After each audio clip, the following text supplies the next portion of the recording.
Buenos días, hermanos. Espero que estén todos bien. Quiero invitarles a buscar en sus Biblias, en el libro de Hechos. Hechos, capítulo 1.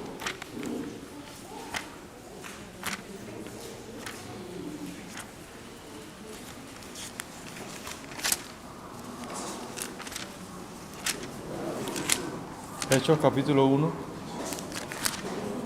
versículo 6 hasta el versículo 8. Hechos, capítulo 1, desde el versículo 6 hasta el versículo 8.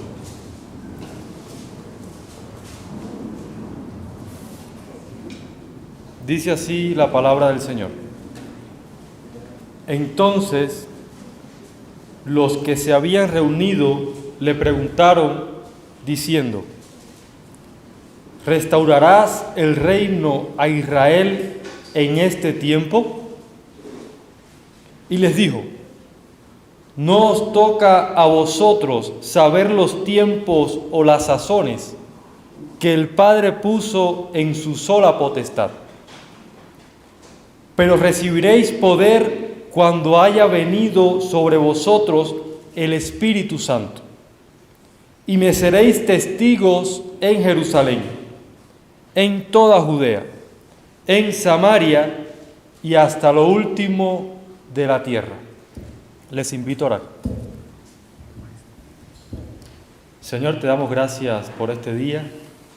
Gracias, Señor, por el privilegio de estar reunidos, de leer tu palabra, privilegio, Señor, que sabemos que ninguno de nosotros merecemos, siendo hombres pecadores, que hemos hecho lo malo delante de ti, pero hemos recibido misericordia, gracia, para obtener una salvación tan grande, Señor, un privilegio tan grande de ser tu iglesia, de ser tu pueblo y de ser tus hijos, Señor. Hemos leído tu palabra. Ahora te suplicamos, Señor, que nos ayudes a entenderla y sobre todas las cosas a ponerla por obra, Señor. Te lo pedimos en el nombre de Jesús y te decimos amén y amén. La última ocasión que tuve la oportunidad de compartir la palabra de Dios con ustedes, estuve hablando acerca de cómo el Evangelio, cómo la obra evangelizadora producía ese gozo en la vida de Pablo. No sé si se recuerdan algunos, y en esta oportunidad he querido compartir un tema que se relaciona con el Evangelio y con el evangelismo. En este caso, lo que considero uno de los grandes desafíos que tuvo la iglesia en sus inicios, y específicamente quiero hablar no solo de la iglesia primitiva, porque a veces hablamos de la iglesia primitiva de una manera general, como si hubiese estado ubicada toda la iglesia en un lugar específico, no teniendo en cuenta que la iglesia era bastante heterogénea de forma cultural, teniendo en cuenta que había muchas iglesias distribuidas en muchos lugares específicos en ese entonces. Así que en este caso he querido centrarme en uno de los grandes desafíos que tuvo la iglesia que estaba en este caso en Jerusalén, la iglesia de Jerusalén. Si nosotros miramos a través de toda la Escritura, empezando desde Génesis, no todo lo que Dios le ha pedido al hombre y aún a personas específicas han sido cosas fáciles. O sea, pensar que todo lo que Dios nos pide a nosotros es fácil de hacer, eso realmente no es verdad. Pensemos que en una ocasión Dios le pidió a Noé que construyera una enorme arca. ¿Era algo fácil? No, era muy difícil. Pensemos cuando Dios le pidió a Israel, un pueblo esclavizado en Egipto, sin entrenamiento militar, ir y conquistar al cananeo, que eran todo lo opuesto, personas entrenadas en la guerra, hombres muy grandes, al punto de que cuando lo vieron se desanimaron, y era entendible que se desanimara, realmente la tarea no era fácil de hacer. Y si nosotros seguimos esta idea y llegamos a ese capítulo 28 de Mateo que se conoce como la Gran Comisión, en el cual Jesús le está diciendo a apenas unos discípulos, vayan y hagan discípulos a todas las naciones. Nosotros eso lo leemos como un eslogan, pero si nosotros lo pensamos, ¿es algo fácil de hacer?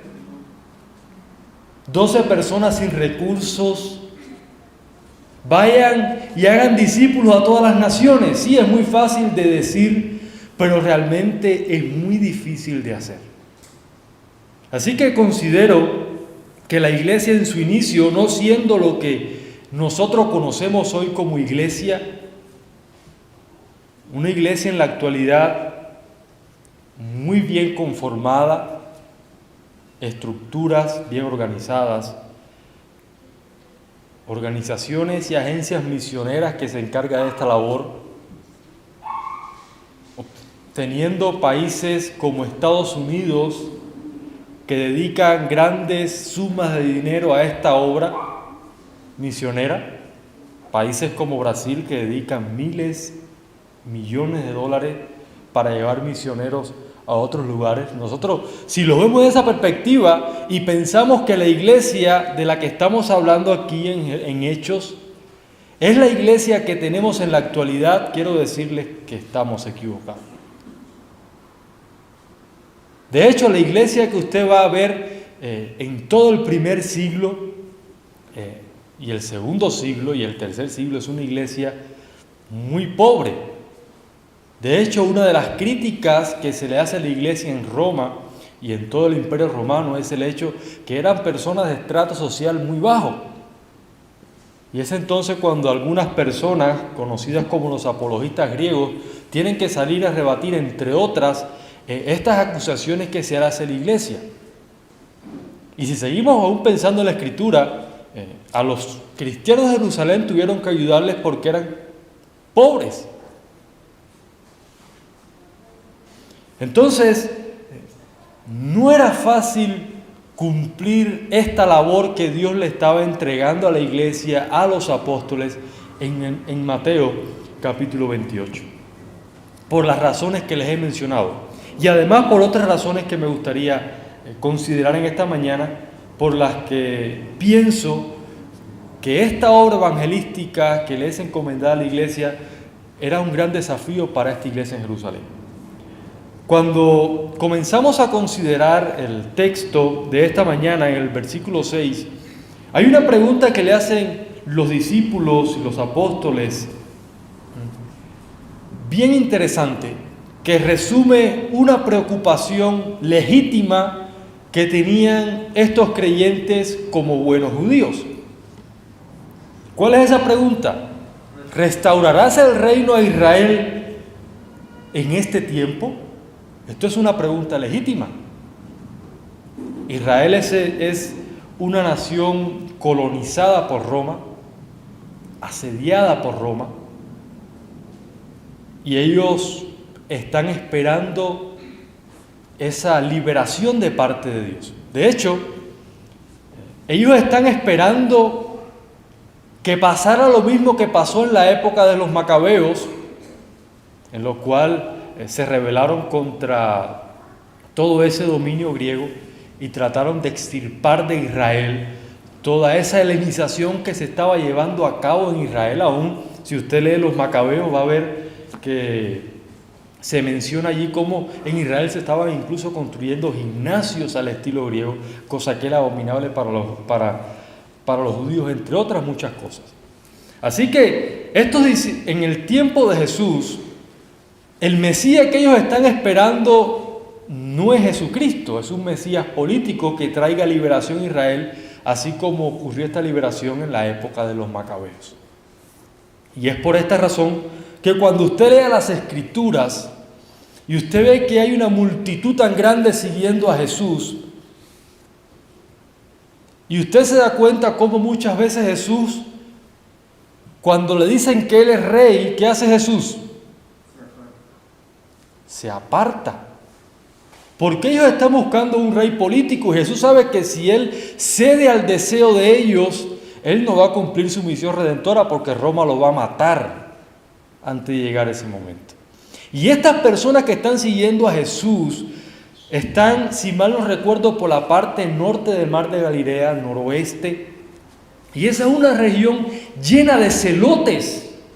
Los celotes eran ultranacionalistas judíos que querían liberarse de Roma. Así que Jesús está teniendo mucho éxito entre personas que lo que quieren es quitarse a Roma de encima. Y estas son las mismas personas que en el año 70 después de Cristo se van a rebelar contra Roma, y Roma va a volcar contra Israel todo su poderío militar y los va a aplastar a todos. Entonces Jesús sabía lo que hacía. Y entonces, teniendo en cuenta esto, nosotros podemos entender cuál era la preocupación que tenían estos judíos. Estos creyentes judíos, también es importante tener en cuenta que esta iglesia que están haciendo en Jerusalén es una iglesia judía. Son creyentes que se convierten al Señor, vienen al Señor, pero siguen haciendo lo mismo que hacían cuando eran judíos. Ellos guardan el día de reposo, ellos van al templo, ellos siguen pensando todavía como judíos. Así que todo esto para resumirles lo legítima de esta pregunta que se hacen ellos, y si nosotros estuviésemos en sus pies, en sus zapatos, seguramente nos preguntaríamos lo mismo. Y la respuesta está en el versículo 7. No os toca a vosotros saber los tiempos o las sazones que el Padre puso en su sola potestad. Pero recibiréis poder cuando haya venido sobre vosotros el Espíritu Santo, y me seréis testigos en Jerusalén, o sea, cosa que hicieron bien en toda Judea, no hay problema hasta ahí, y en Samaria, y hasta lo último de la tierra. Ahora, ser testigos en Jerusalén fue algo que esta iglesia hizo muy bien. De eso, como comienza a desarrollarse la iglesia, no hubo problema con ser testigos en Jerusalén. Se predicó Pedro en el Pentecostés, muchas personas se convirtieron al Señor. Usted va a ver una iglesia gozosa en Jerusalén, una iglesia alegre en Jerusalén. Sin embargo, uno de los grandes desafíos que tuvo esta iglesia de Jerusalén fue su limitación a la hora de afrontar la evangelización más allá de todo lo que fuera la frontera de Israel. O sea, para ellos fue algo muy difícil. Entonces, para nosotros, ese Pedro, que quizás usted lo va a ver escribiendo epístolas a los expatriados en el Ponto, a Asia, en Bitinia. O sea, no es el mismo Pedro que usted va a ver en sus inicios cuando esta iglesia se está desarrollando en Jerusalén. La razón de esto tiene que ver con todo lo que yo les acabo de mencionar primeramente, y es con el hecho de que eran judíos que tenían una cultura, tenían una mentalidad, y ellos tenían en muy poco todo lo que fuera el mundo gentil. Así que si nosotros vamos a Efesios capítulo 3, nos vamos a encontrar lo que para Pablo es el gran misterio que le ha sido revelado, que estoy seguramente que para nosotros no es un misterio. Dice así: por esta causa, versículo 1 del capítulo 3 de Efesios: yo, Pablo, prisionero de Cristo Jesús por vosotros los gentiles, si es que habéis oído de la administración de la gracia de Dios que me fue dada para con vosotros, que por revelación me fue declarado el misterio, como antes lo he escrito brevemente, leyendo lo cual podéis entender cuál sea mi conocimiento en el misterio de Cristo, misterio que en otras generaciones no se dio a conocer a los hijos de los hombres, como ahora es revelado a sus santos apóstoles y profetas por el Espíritu. ¿Cuál es este misterio? En el versículo 6. Que los gentiles son coherederos y miembros del mismo cuerpo. O sea, Era un gran misterio. Y copartícipe de la promesa en Cristo Jesús por medio del Evangelio, del cual yo fui hecho ministro por el don de la gracia de Dios que me ha sido dado según la operación de su poder.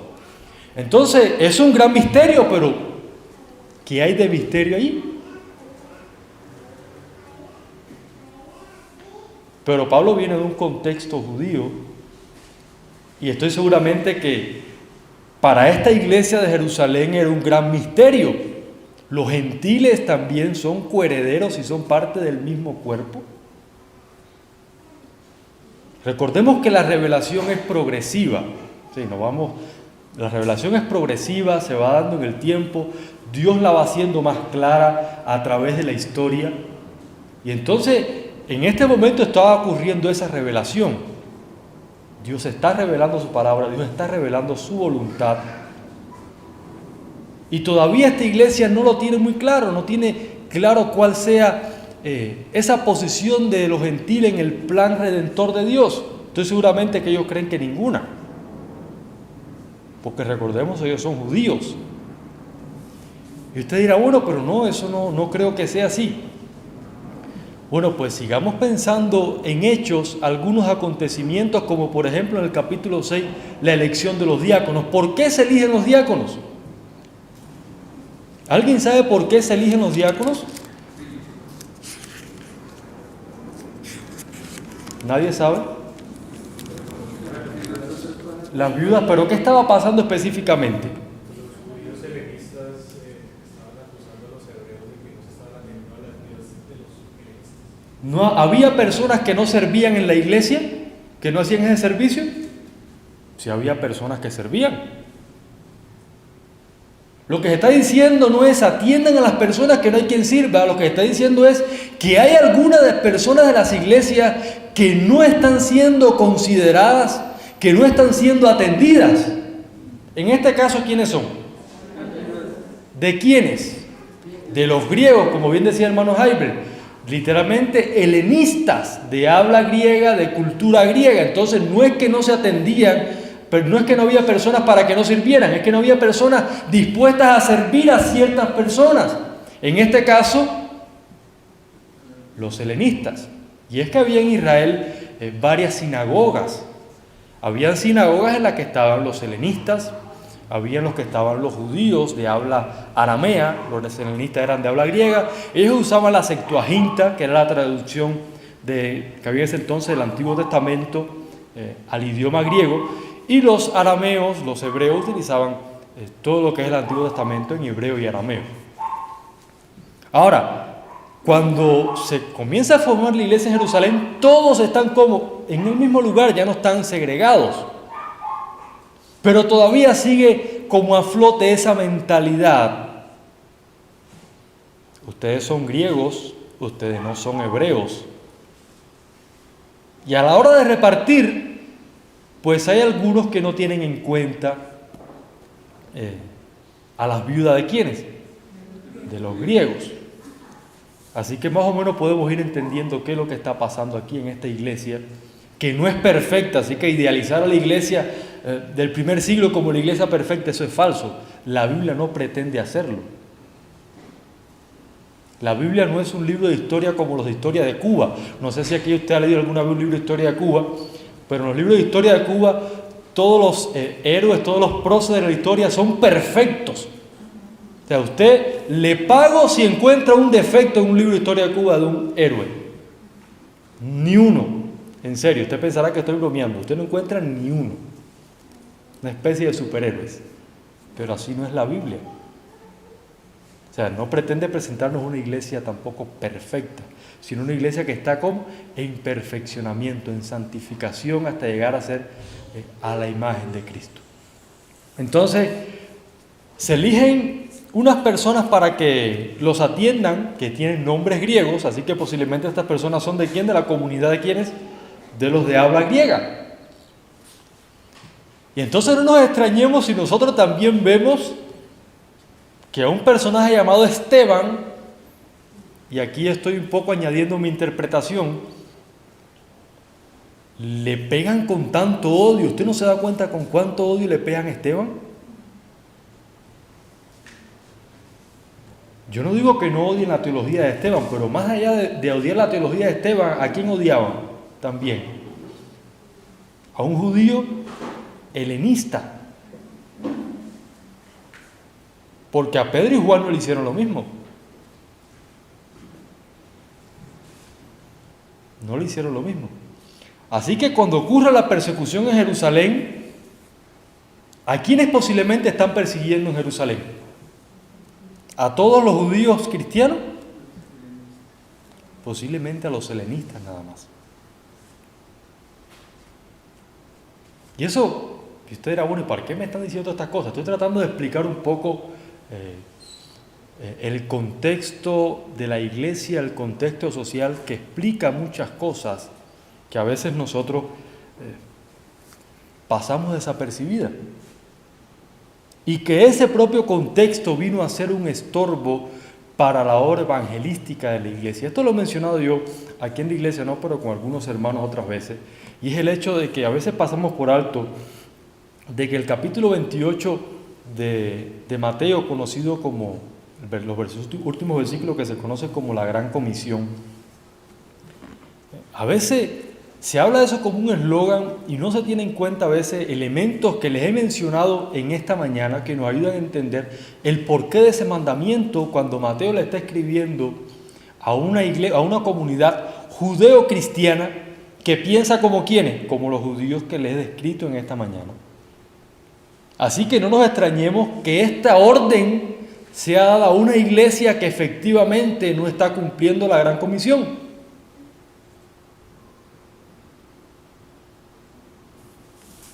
Y todo por esa mentalidad que tenían estas personas. También cuando usted lee en el capítulo 10 de Hechos, Pedro es enviado a la casa de un militar romano, conocido como Cornelio, seguramente usted sabe la historia. Y en el versículo 28, pensemos en lo que les he dicho y pensemos en cómo una persona que piensa de esta manera puede ir a cumplir con la gran comisión a evangelizar a los gentiles. Y les dijo: vosotros sabéis cuán abominable es para un varón judío juntarse o acercarse a quién. ¿Qué le dice eso a usted? No lo iban a hacer. No porque no fueran creyentes, sino porque todavía no habían entendido cuál era el plan de Dios para los gentiles. Pero a mí me ha mostrado Dios que a ningún hombre llame común o inmundo. Entonces, para cambiar la mentalidad de Pedro, Dios lo hizo un proceso. Hasta visión le tuvo que dar para que Pedro comenzara a pensar diferente. Y esta experiencia de Pedro sirvió luego para que en el año 49 después de Cristo se pudiese tomar una decisión con relación al problema que estaba pasando entre los gentiles con los judaizantes. Pero eso sirvió para que la iglesia tomara una buena decisión. En efecto, y teniendo en cuenta todo esto, tampoco nos extraña que Dios levantara un apóstol ¿a quiénes? A los gentiles. Una persona dispuesta así a ir a los gentiles, a hacer una obra evangelística, a hacer una obra misionera, como fue Pablo, que hizo su primer viaje del año 46 al 48 aproximadamente, del 50 al 52 su segundo viaje y del 53 al 55 su tercer viaje misionero. Tuvo unos cuantos años haciendo viajes misioneros, el apóstol Pablo, y plantando muchas iglesias en todo lo que conocemos como el Asia Menor. Ahora, volviendo a la iglesia de Jerusalén, me gustaría hacerles una pregunta en esta mañana. ¿Consideran ustedes que era un gran desafío para esta iglesia cumplir con la gran comisión después de haber considerado estas cosas? No hemos visto la parte logística, la parte administrativa, estamos solamente viendo desde el punto de vista de la mentalidad de ellos como judíos, que le estorbaba mucho ni siquiera poder relacionarse con un extranjero. Eran muy parcializados, segregaban a las personas. Y usted dirá, bueno, pero esa era la iglesia, una iglesia que está en perfeccionamiento. Ahora bien, si nosotros pensáramos como iglesia, ¿en qué lugar tenemos nosotros como iglesia la obra misionera? Solamente preguntas para pensar. ¿Y qué elementos de nuestra mentalidad, de nuestra forma de pensar, de nuestra cultura, pueden estar entorpeciendo esa obra misionera que deberíamos hacer? De nuestra forma de pensar. Les voy a compartir un testimonio que una vez me dio un profesor que tuve de misiones. Él estuvo aproximadamente, si mal no recuerdo, cerca de 10 años, un poco más de 10 años, en una tribu indígena en Brasil. Él nos mostró en esa clase videos, fotos. Crió a su bebé allí, tuvo a su bebé allí y la crió allí en ese lugar. Algo tremendo, la verdad, tremendo. Y él nos contaba la experiencia y nos decía que en una ocasión ellos comienzan a hablarle a los cristianos que se habían convertido, de que cerca en una ciudad de allí habían creyentes, o sea, para comenzar a hablarle de la iglesia, y que esos creyentes los querían a ellos, esos creyentes los amaban a ellos. Y los indígenas de la tribu que era creyente le hicieron una pregunta. Bueno, si ellos nos aman, ¿por qué nunca han venido hasta aquí?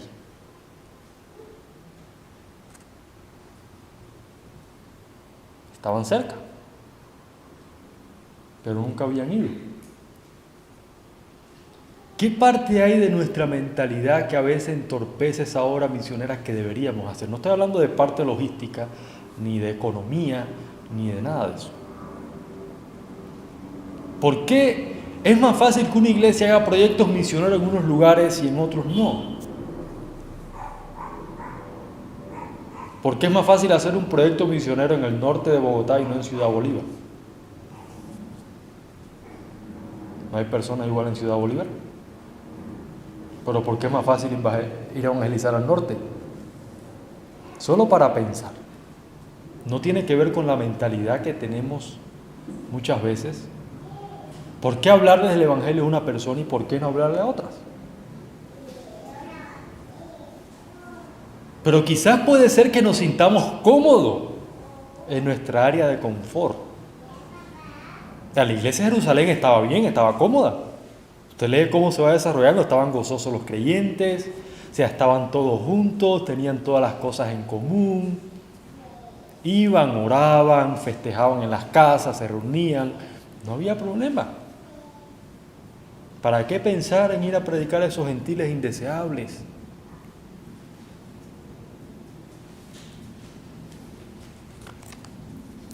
Y Dios envió una persecución precisamente para que muchos salieran a hacer lo que no estaban haciendo.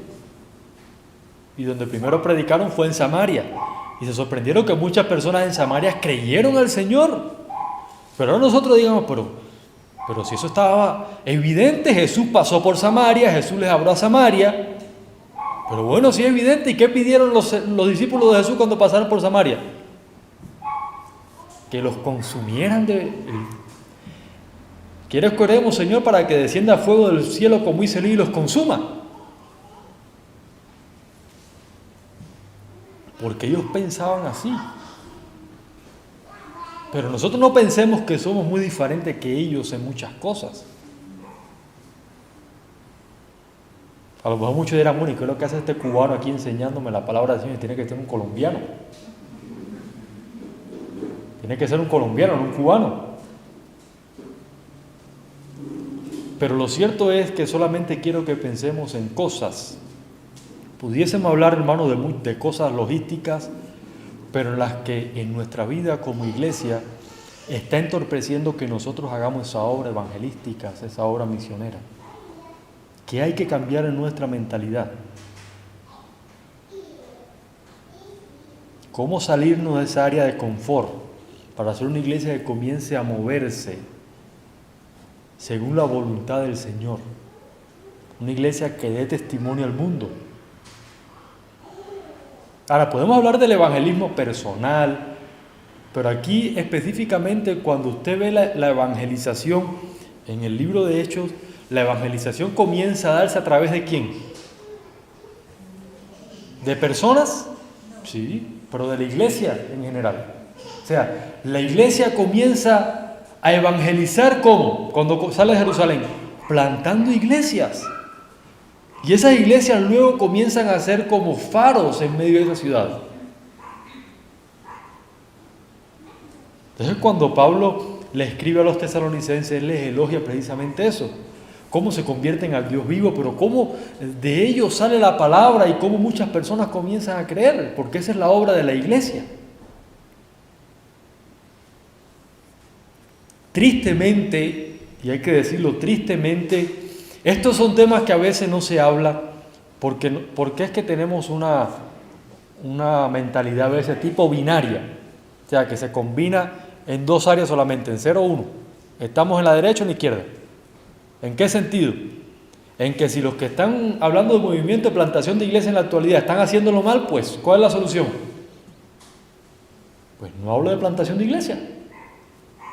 Eso es como que alguien utilice un carro para robar y usted diga, yo no uso más los carros. O que usted ve a una persona usando una silla para golpear un pedazo de madera o hierro y usted diga, yo no me siento para una silla porque se lo estoy usando mal. No hay que pensar así. O sea, que hay muchas personas que están haciéndolo mal y de verdad que hay que decirlo. Esos movimientos de plantación de iglesia en China, en la India. O sea, usted lee muchos libros que parecen manuales de éxito para muchos, realmente no funciona. No funciona desde el punto de vista cualitativo, no del número, porque el número tiene millones y millones, pero también son ciudades que tienen millones y millones de personas, así que es completamente entendible. Ahora, lo que quiero decirles es que estos son temas importantes que no deben de ser desechados por el solo hecho de que alguien lo haya hecho mal. Pensemos, te escucha una persona, campaña evangelística, no, eso es del diablo, porque hay una persona que lo hace mal, pero ¿quién puede decir que está mal hablarle del evangelio a 20,000 personas? ¿Alguien puede decirme que no está mal? ¿Alguien puede decir que está mal eso? No, eso no está mal. De hecho, Pablo lo hizo. Pablo lo llevaron al Areópago y predicó en el Areópago. Él no tenía problema con eso. Entonces, no es que está mal, es que a veces tenemos una mentalidad binaria y reactiva. O sea, si aquel lo hizo así y está mal, ¿cuál es mi solución? No, yo no lo hago. Yo no lo hago, eso no se puede hacer porque aquel no, lo hizo mal. No es que no se puede hacer. Y esto solo para resaltar el hecho de que la obra evangelizadora de la iglesia es importante y es multiforme en muchos aspectos. Lo que considero que era un desafío también para esta iglesia puede ser un desafío para nosotros. Por eso la pregunta de qué pensamos que tenemos que cambiar en nuestra mentalidad. Como iglesia, yo no puedo decirlo, como colombiano y como cubano también. Para comenzar a ser una iglesia conforme a la voluntad del Señor. Que involucra y se sorprendería en muchas áreas